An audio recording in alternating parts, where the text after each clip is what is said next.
क्या आप कंसीव करना चाहती है, बेबी प्लान कर रही है पर कंफ्यूज है कि आपके फर्टाइल डेज कौन से हैं? तो ओव्यूलेटरी किट इसका आंसर दे सकते। हम इस वीडियो को 3 पार्ट में डिवाइड करते हैं। पहले हम समझेंगे कि ओव्यूलेटरी किट क्या है, सेकंड हम समझेंगे कि ये काम कैसे करती है, और थर्ड आपके जो एमसी साइकिल है, दैट मीन्स आपके जो पीरियड्स के डेज है उसके हिसाब से आपको ये कब यूज़ करनी है वो समझेंगे। तो अगर आपको ओव्यूलेटरी किट के बारे में पता है तो आप सेकंड या थर्ड पार्ट पे स्किप कर सकती है। तो चलिए शुरू करते हैं। ओव्यूलेटरी किट क्या है? तो ये जो प्रेगनेंसी किट होती है उस तरह से स्ट्रिप्स आती है, जो एक बॉक्स में 5 स्ट्रिप्स होती है। जिस तरह से प्रेगनेंसी हार्मोन हमारे बॉडी में डिटेक्ट करता है प्रेगनेंसी किट में, उसी तरह से ओव्यूलेटरी किट में जो हमारे बॉडी का LH हार्मोन है, जिसे ल्यूटिनाइजिंग हार्मोन कहते हैं, वो डिटेक्ट होता है। और ये हमारे बॉडी में तब प्रेजेंट होता है जब हमारा एग यानी अंडा रिलीज होने वाला होता है। तो जब स्ट्रिप पे एक लाइन आएगी तो इसका मतलब अभी आपका ओव्यूलेशन नहीं होने वाला है, और आपके जो फर्टाइल डेज है, मतलब जो दिन है जिसमें ज़्यादा चांसेस है कि आप कंसीव कर पाएंगे, वो अभी शुरू नहीं हुए हैं।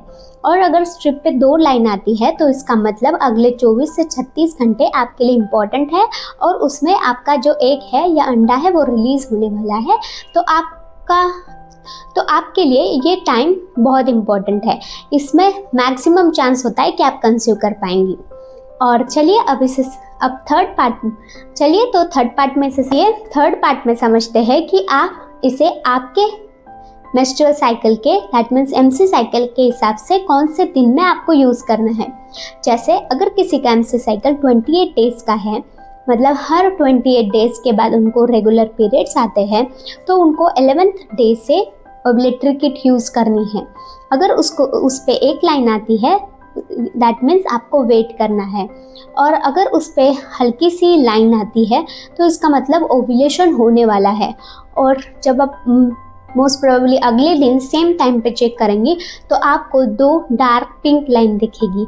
इसका मतलब है अगले 24 घंटे आपके लिए इम्पॉर्टेंट है। तो आपको 11th डे से शुरू करना है, और आप 11, 12, 13, 14, 15 डेज इस तरह से इसे डेली सेम टाइम पे चेक करिए। और सुबह का यूरिन आपको यूज़ नहीं करना है। आप सुबह 11 बजे से शाम को 8 बजे तक कभी भी चेक कर सकती है, या रात को भी थोड़ी लेट टाइमिंग में भी आप कर सकती है, पर मॉर्निंग का यूरिन अवॉइड करिए। डेली उसी समय पे उसे रिपीट करिए। चलिए और एक एग्जाम्पल से समझते हैं। अगर आपका MC साइकिल 34 डेज़ का है तो आपको 16 डेज से, मतलब फर्स्ट डे, मतलब आपके पीरियड का फर्स्ट डे, उसे कंसिडर करते हुए जो भी 16 डे आएगा, 16वां दिन आएगा, 17वां दिन आएगा, 18वां दिन आएगा, वहाँ पे आपको चेक करना है। और जो हमने पहले एग्जाम्पल लिया था 21 डेज़ का, तो आपके पीरियड्स का जो फर्स्ट डे है उसे कंसिडर करते हुए जो आपका 11th डे आएगा, मतलब 11वां दिन आएगा, 12वां दिन आएगा और 13वां दिन आएगा, तो उस टाइम पे आपको चेक करना है। तो इसी तरह से अगर आपका साइकिल 32 डेज़ का है तो आप करेंगी शुरुआत 15 या 14 डेज से चेक करने को। आप उसे और आपका कोई भी डेज हो, आप उसे नॉर्मली कैसे निकाल सकते हैं वो देखते हैं।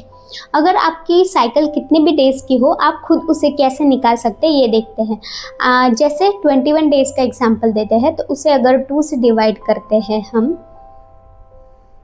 तो 14 डेज आता है, 14 आता है। और यूजुअली 14 डेज़ के अराउंड ही एक रिलीज़ होता है, तो वो कभी कभार थोड़ा आगे थोड़ा पीछे भी हो सकता है। और हमें एग्जैक्ट फर्टाइल डेज चाहिए, इसीलिए हम ओव्यूलेटरी किट की हेल्प ले रहे हैं। तो इसीलिए आप 11 डे से ही काउंट करना शुरू करेंगे या चेक करना शुरू करेंगे, ताकि जब एग्जैक्ट ओव्यूलेशन होने वाला हो तो आपको पता हो और आप कंसीव कर पाए तुरंत ही। और ये बहुत इफ़ेक्टिव है। इससे 60-70% चांसेस इंक्रीज़ हो जाते हैं आपके कंसीव करने के। तो थैंक्स।